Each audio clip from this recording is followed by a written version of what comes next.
I'm home from school! Okaeri Nasai, what took you so long? Usually you are home an hour ago. Did you stop somewhere on your way home? Sorry about that, Toba-chan. Some friends and I stopped off at Starbucks after class. They have this new green tea frappuccino, and we just had to try it. A green tea what-tuccino?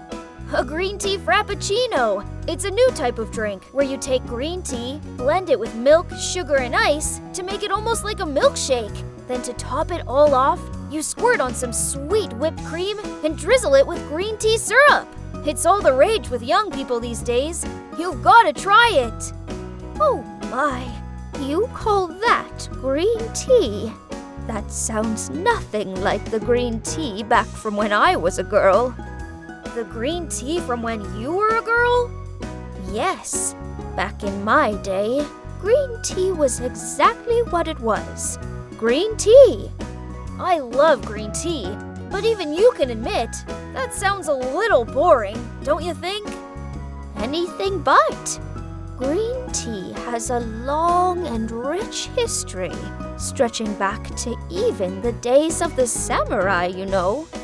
The samurai? Yes. Let me tell you now a little bit about how the samurai perfected the art of the tea ceremony, and how tea culture became an integral part of what it means to be a samurai warrior. The samurai were a fierce group of Japanese warriors that became the ruling military class during the Edo period. Samurai were sworn to protect their feudal lords and lived by a strict set of moral codes called Bushido. This Bushido code was the way of the warrior, and in order to become a true warrior of the Bushido code, samurai had to undergo all sorts of strenuous and intense training. Oh, we learned about this in school. I heard that sometimes samurai would practice with their swords for hours every day without rest, and that some samurai would sit perfectly still under pounding waterfalls in the middle of the winter to strength and test the limits of their bodies. That's right, Kay. But I still don't understand. What has all of this got to do with green tea? You see, being a samurai was equal parts physical as it was mental. Just as a samurai had to sharpen his blade every day and hone his technique, it was just as important for him to sharpen his mind as well. Sharpen his mind? Yes. You see, the Japanese tea ceremony is much more than pouring tea into a cup. It is? Yes.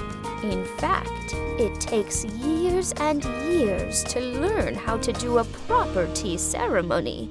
And there are some individuals that even dedicate their entire lives to mastering the art form.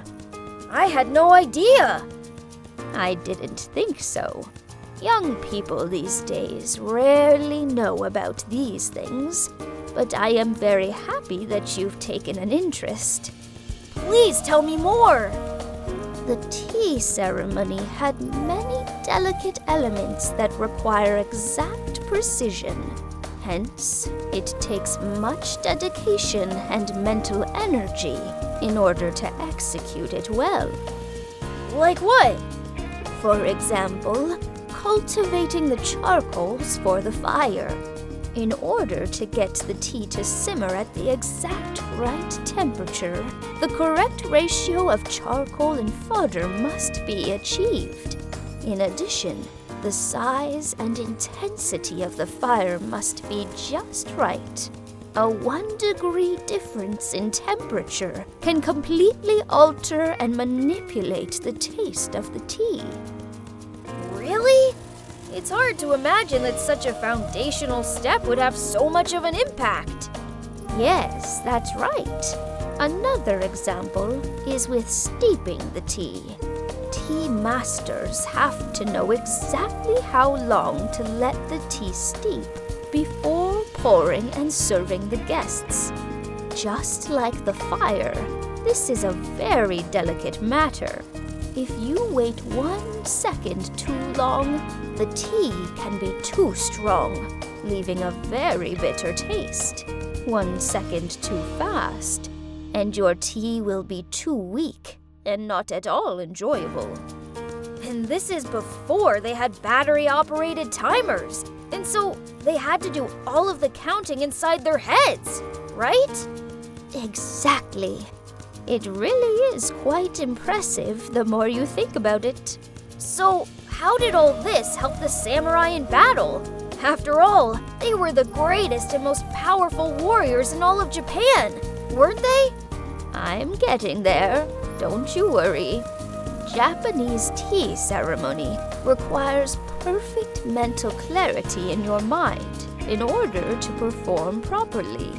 As you know about the cultivation of the fire and the pouring of the tea, even the slightest hesitation before you act can cause a fatal error that can completely ruin the batch of tea. Ruin the tea, and your guest's overall experience will be ruined as well. In other words, you are not just responsible for yourself, but for everyone at the table. I'm starting to see how this all comes together. I'm so glad to hear that you're getting it. The tea ceremony mimics the battlefield. If the samurai warrior hesitates during battle, it could mean the difference between life or death. Think too much, and your reactions will be slowed. The samurai's mind must act in perfect unison with his body to achieve victory not just for himself, but also for the master that he serves. This is so cool! I'm wondering, though, when did the samurai practice the tea ceremony? Was there any particular time? Samurai would often practice tea ceremonies before and after a battle. Doing it before the battle would allow them to relax and clear their minds before going into battle. If they were victorious, at the end of the battle, they would also once more conduct a tea ceremony to set their minds at ease, as without doubt, they had seen many gruesome and horrible things during the fight. I can imagine being a samurai was a very tough life. I would want a nice hot cup of green tea after I'd gone through all of that. So you see, while today a simple cup of green tea may not seem like much, green tea has a history going back hundreds of years in Japan and has been a significant part of Japanese history. Thank you so much for telling me all of this. I really had no idea. I had always seen tea ceremony as something of a frilly hobby that old people practiced. But it's so cool that it was such a big part of samurai culture. It really makes me appreciate green tea more now. I'm so glad that you have taken an interest. Actually, I was wondering where I can learn more about tea and Japanese tea culture. I'm so glad you asked. My granddaughter, ChaCha, has a YouTube channel here. They talk all about different ways you can enjoy Japanese tea, the culture behind it, and even share some recipes so that you can try it for yourself. Oh? Yes. If you'd like to learn more, give their channel a follow. And don't forget to like and subscribe for more. Will do! Thank you so much for joining us today, and I'm looking forward to telling you more stories about the history and traditions of the Japanese green tea real soon. Bye! Bye!